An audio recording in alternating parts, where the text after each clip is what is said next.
ever found yourself in a political conversation that left you feeling frustrated, angry, or downright exhausted? If you don't talk about politics very often, how about reading news, checking news, watching news from the media where you found there were always someone you just couldn't understand? You felt either offended by someone, or sometimes you just couldn't question their sanity. Well, you're not alone. Political polarization is not a new phenomenon in American history, but has gone to a high historical new level. Although its causes are complex, but if you do some research, you will see media is always the number one to blame. However, I'm here today to raise your awareness of why we should all have been held accountable for this issue, and how we can actually make a change, starting from ourselves. Over 60 years ago, a sociologist named Joseph Clapper mentioned in his book, The Effects of Mass Communication, regardless of whether the effect in question is social or individual, the media are more likely to reinforce than to change. Of course, the media landscape has changed dramatically over the past 60 years, but I think this statement still holds true, if not further. Because the root cause, regardless of the media landscape or context, is that no one likes to be wrong. Would you agree? Please, I don't like to be wrong either. Consciously or unconsciously, we all manifest different levels of confirmation bias. What is confirmation bias? How does it happen? First, we could be very selective when we look for information, especially after we have had some opinions about a certain topic. We tend to acquire what shares the same perspective. When others or media present some point of view that is different from ours, feeling to be inaccurate or sometimes just inadequate could lead to some discomfort. To avoid the discomfort, we naturally desire the information we encounter to resonate with what we already believe. If our tendency of how to seek out, interpret, and remember information is to just confirm what we already know, then what's the next? So when we try to just look for the information that resonates with ours, but sometimes they're just dissonant messages inevitably in front of us. What happens next? That's actually selective perception could occur. Excuse me. Believe it or not, actually, our minds can successfully ignore or discount information that contradicts our own.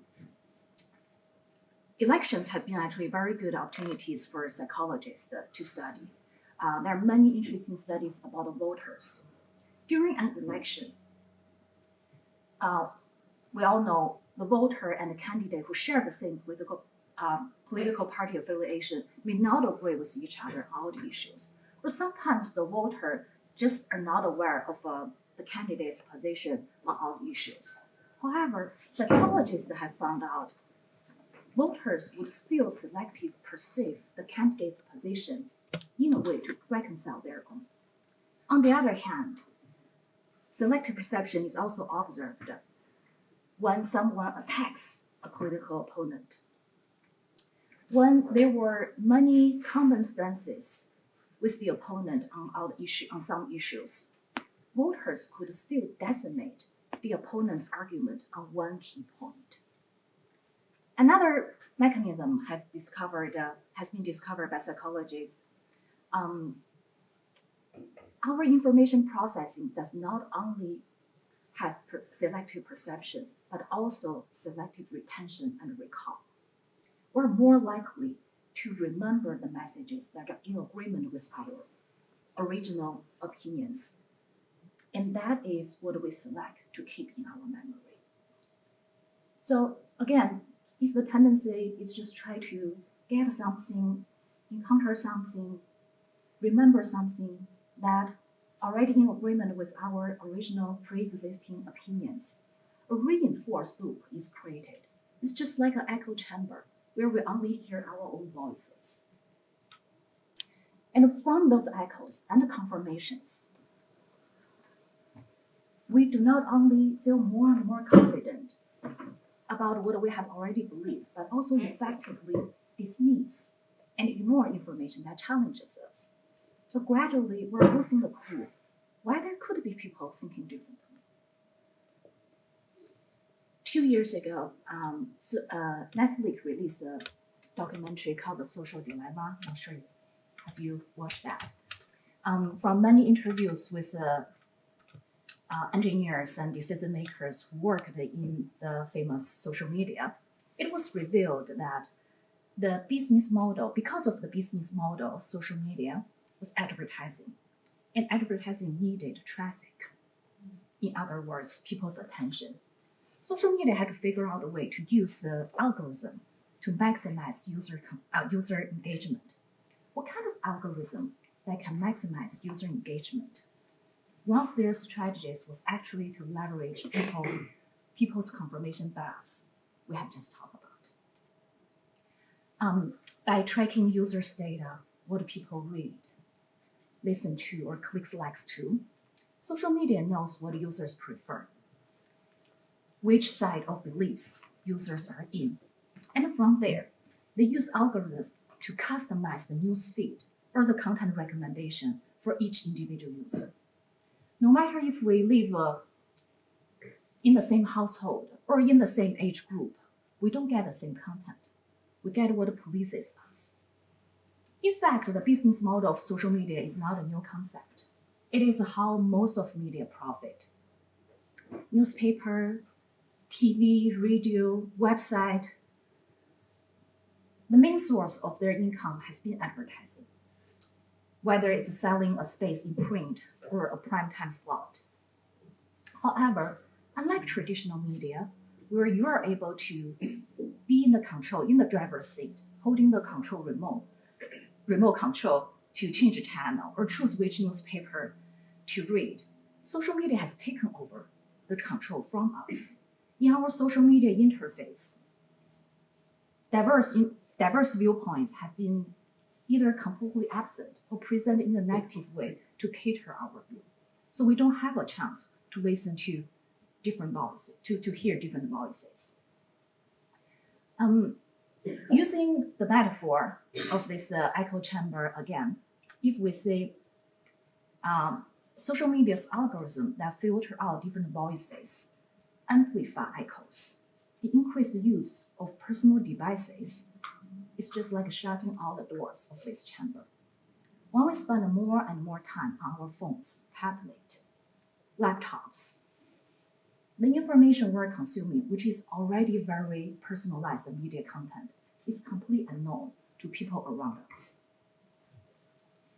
According to Pew Research's data in 2022, 81% of Gen Z prefer digital devices over other devices for accessing news.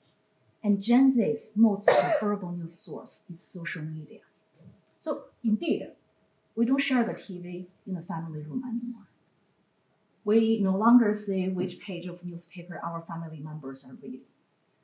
For topics that are dear to our heart, we may not even know which perspective of information our best friends or significant others are encountering, unless we talk or retweet. A few months ago, my family and I went into a VR tour. Each participant was given a pair of VR goggles to virtually visit the International Space Station. The VR experience was amazing.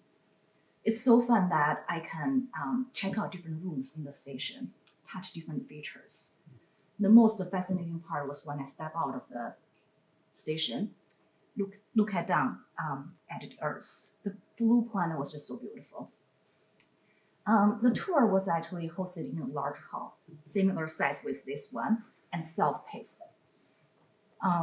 So what's self-paced? So basically, participants who came in at different times, they would have different views based on when the program started for their goggle sets. When the tour was done, I took off my VR goggles and looked back at the room, where other participants were still walking around with their VR goggles and reaching out with their hands in the air. an interesting thought came into my mind. This thing in front of me will become the new norm in the very near future. We live under the same roof, go to the same school, work for the same company, but we're seeing a different world, and we don't know what others are seeing. Please don't get me wrong. My point has no means to be against the technology. In fact, I had a blast with the VR experience, and I cannot wait for the near future to see how VR or other technology help us in many ways, like education, healthcare, e-commerce. Also, to confess, I'm a pretty heavy social media user. As an outgoing introvert, I appreciate the way social media offers to help us stay in touch with friends. TED's slogan, not here, but ideas worth spreading. So without internet or social media, ideas cannot spread far quickly. So what's my point? Knowing the technology and the media can be a double-edged sword. We have to be more deliberate than ever to get exposed to different beliefs and rationale in order to reduce our confirmation bias. We cannot rely on the media to persuade us. Rather, we have to be self-aware and more proactive in acquiring diversity in point of views. There are many ways for us to come out of this echo chamber. First, you could do some research to understand what medias are partisan, what media have diverse views. Even for using social media for news, you could choose to follow different types of media or influencers that have different backgrounds. So you will get exposed to mixed opinions, which will prompt you to think deeper. More importantly, have the mindset and habit for fact-checking. Perhaps with doing all of this, you can outsmart your social media's algorithm, so eventually demolish your own echo chamber. One of my favorite quotes that I hope can shed light today is, quick to listen, slow to speak, slow to anger. When we're quick to speak, we don't just delay opening our mind for different perspectives. We can be quick to say nuances in complex issues and validate others' opinions, experience, feelings. When we're slow to speak, we don't jump to conclusions or make assumptions based on incomplete information. We can take time to ask questions, clarify our thoughts, and exchange ideas at the end. At the end of the day, we may not agree with each other, which is okay. But by willing to listen and fostering more constructive dialogues, we can work towards a greater understanding and empathy. Only when we're able to seek things in common while respecting differences, collaboration can be the next step. Persuasion is never the goal, but collaboration is, because we're still living in the same world and facing the same issues. Thank you.